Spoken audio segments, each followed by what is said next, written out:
Venezuela के राष्ट्रपति Nicolas Maduro को सोमवार को मैनहट्टन की संघीय अदालत में पेश किया गया।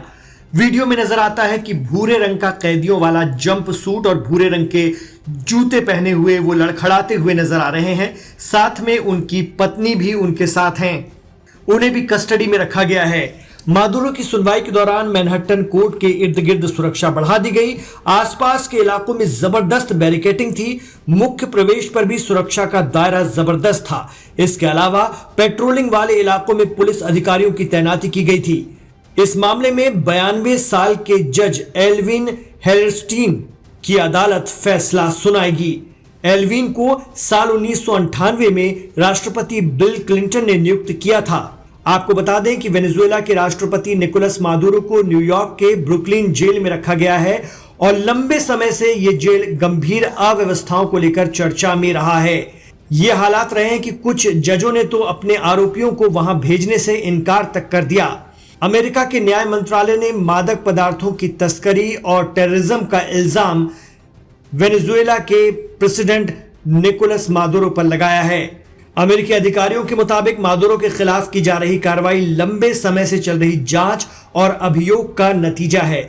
मादुरो और उनके करीबी सहयोगियों पर अमेरिका में पहले से ही ड्रग तस्करी, हथियारों की अवैध सप्लाई और संगठित अपराध से जुड़े मामलों में आरोप दर्ज हैं। अब न्यूयॉर्क की अदालत में इन आरोपों पर कानूनी प्रक्रिया आगे बढ़ रही है।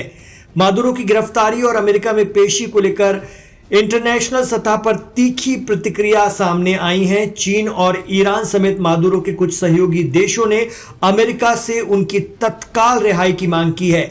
बीजिंग ने इस कार्रवाई को इंटरनेशनल कानून का उल्लंघन बताया है और कहा है कि किसी भी संप्रभु देश के नेता को इस तरह हिरासत में लेना बिल्कुल भी स्वीकार्य नहीं होगा। इस बीच वेनेजुएला में सत्ता परिवर्तन की प्रक्रिया भी तेज हो गई है। मादुरो की गिरफ्तारी के बाद उपराष्ट्रपति डेल्सी रोड्रिगेज को देश का नया नेता नियुक्त किया गया है। निकोलस मादुरो पर न्यूयॉर्क कोर्ट में पेशी सिर्फ एक कानूनी प्रक्रिया नहीं बल्कि वेनेजुएला और अमेरिका के बीच लंबे समय से चला रहे टकराव का नया अध्याय मानी जा रही है। आने वाले दिनों में यह मामला न सिर्फ अमेरिकी अदालतों बल्कि वैश्विक कूटनीति में भी बड़ी बहस का मौजू बनेगा।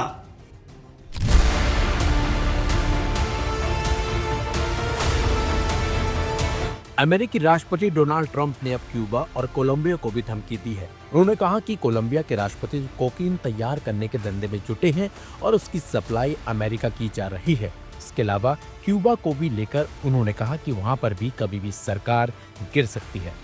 अमेरिकी सैनिकों ने ऑपरेशन ऑब्सोल्यूट रिजोल्यूशन चलाकर बीते सप्ताह वेनेजुएला के राष्ट्रपति निकोलस मादुरो को पकड़ लिया था। उन्हें अमेरिका लाया गया और उनकी पत्नी भी साथ है। अमेरिकी राष्ट्रपति डोनाल्ड ट्रंप ने वेनेजुएला में एक अच्छा नेतृत्व स्थापित करने की बात कही, तब तक अमेरिका द्वारा शासन चलाने की भी जानकारी दी है। इसी बीच उन्होंने कोलंबिया और क्यूबा को भी धमकी दी है। उन्होंने कोलंबिया के राष्ट्रपति गुस्तावो पेट्रो को भी धमकी दी है और कहा कि वहां के नेता भी वेनेजुएला की तरह शासन कर रहे हैं। उनका इतना ही काम है कि कोकीन बनाओ और फिर उसे अमेरिका में बेच दो। वेनेजुएला में भी अमेरिका ने यही कहते हुए हमला किया था कि वहां पर ड्रग्स का कारोबार चल रहा है। ऐसे में कोलंबिया को लेकर उनकी धमकी भी चिंता बढ़ाने वाली है। अमेरिकी राष्ट्रपति ने क्यूबा को लेकर भी ऐसी ही धमकी दी और कहा कि वहां पर भी सरकार कभी भी गिर सकती है। डोनाल्ड ट्रंप ने एयरफोर्स वन पर सवार होने के दौरान मीडिया से बातचीत करते हुए ये बातें कही हैं। उन्होंने कहा कि निकोलस मादुरो को अगवा किए जाने के बाद भी हम मिलिट्री एक्शन के लिए तैयार थे। ट्रंप ने कहा कि कोलंबिया और वेनेजुएला दोनों ही देशों की हालत खराब है। उन्होंने कहा कि बोगोटा में एक बेहद बीमार आदमी के द्वारा सरकार चलाई जा रही थी जो कोकीन तैयार करता है और उसे अमेरिका में बेच देता है। उनकी टिप्पणी सीधे तौर पर कोलंबिया के लिए धमकी मानी जा रही है। पेट्रो की ओर इशारा करते हुए कहा कि वह ज्यादा दिन तक चलने वाले नहीं है। यही नहीं, जब उनसे पूछा गया कि क्या आप कोलंबिया के नेता के बारे में बात कर रहे हैं तो ट्रंप ने कहा कि आप शायद ठीक समझ रहे हैं। इसके आगे उन्होंने इस बात पर भी हामी जताई कि कोलंबिया पर भी ऐसा ही ऑपरेशन हो सकता है। वह इस बात पर कोलंबिया के नेता भड़क गए। उन्होंने कहा कि ऐसी कार्रवाई के विरोध लैटिन अमेरिका के सभी देशों को एकजुट होना होगा। आखिर कैसे अमेरिका में हमें गुलाम या फिर नौकर जैसा समझकर बर्ताव कर सकता है। उन्होंने कहा कि मानव इतिहास में ऐसा पहली बार हुआ है जब साउथ अमेरिका के किसी देश की राजधानी पर इस तरह की बमबारी की गई। ऐसा करने वाला एकमात्र देश अमेरिका ही है। उन्होंने कहा कि यह मौका है जब लैटिन अमेरिका एक हो सकता है। हमें अपनी ताकत को समझना होगा।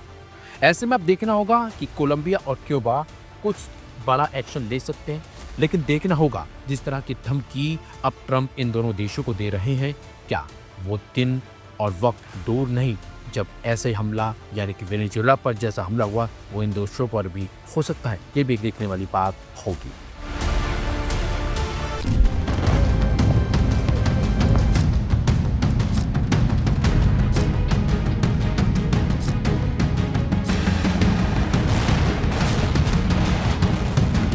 अमेरिका के जरिए वेनेजुएला पर हमला करने और प्रेसिडेंट निकोलस मादुरो को परिवार सहित उठाकर अमेरिका ले जाने को लेकर अमेरिका विरोधी खेमा आक्रामक है। ईरान, नॉर्थ कोरिया, चीन और लैटिन अमेरिका के कई देशों ने खुलकर अमेरिका की इस कार्रवाई का विरोध किया है।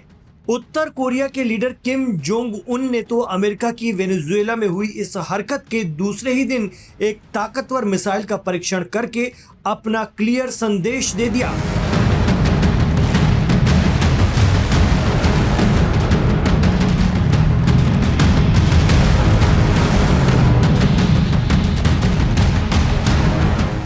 दरअसल वेनेजुएला के बाद से ये चर्चा शुरू हो गई है कि अमेरिका इसी तरह की कार्रवाई क्या नॉर्थ कोरिया पर भी करेगा, लेकिन नॉर्थ कोरिया ने यह पैगाम दे दिया है कि वो वेनेजुएला नहीं है, उसके पास भी न्यूक्लियर हथियार हैं।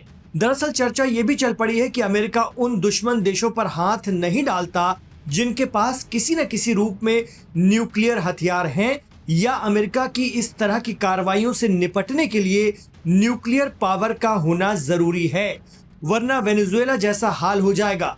वेनेजुएला पर हुए अमेरिका के आक्रमण की निंदा करते हुए किम जोंग उन के प्रशासन ने इसे अंतर्राष्ट्रीय कानूनों और एक संप्रभु देश की स्वतंत्रता पर सीधा हमला करार दिया। प्योंगयांग ने कहा कि ये कदम साम्राज्यवादी अमेरिका के कब्जा करने की आदत और क्रूर स्वभाव को दर्शाता है। हालांकि ताकतवर मिसाइल टेस्ट के जरिए उत्तर कोरिया ने अपने इरादे साफ कर दिए हैं। अगर अमेरिका वेनेजुएला जैसा कोई अभियान उत्तर कोरिया के साथ करने की सोचता है तो ऐसी स्थिति के लिए ये दिखाना चाहता है कि उसकी तरफ से जबरदस्त प्रतिरोध होगा। एक्सपर्ट कहते हैं कि यही वजह है कि ईरान भी न्यूक्लियर ताकत हासिल करने की कोशिश करता है, जो बात अमेरिका को चुभती है, क्योंकि ईरान अच्छी तरह से जानता है कि इस्राएल की आक्रामकता और अमेरिका के मिडिल ईस्ट में दखल से अगर निपटना है तो न्यूक्लियर पावर का होना जरूरी है, वरना वेनेजुएला की मिसाल सबके सामने है।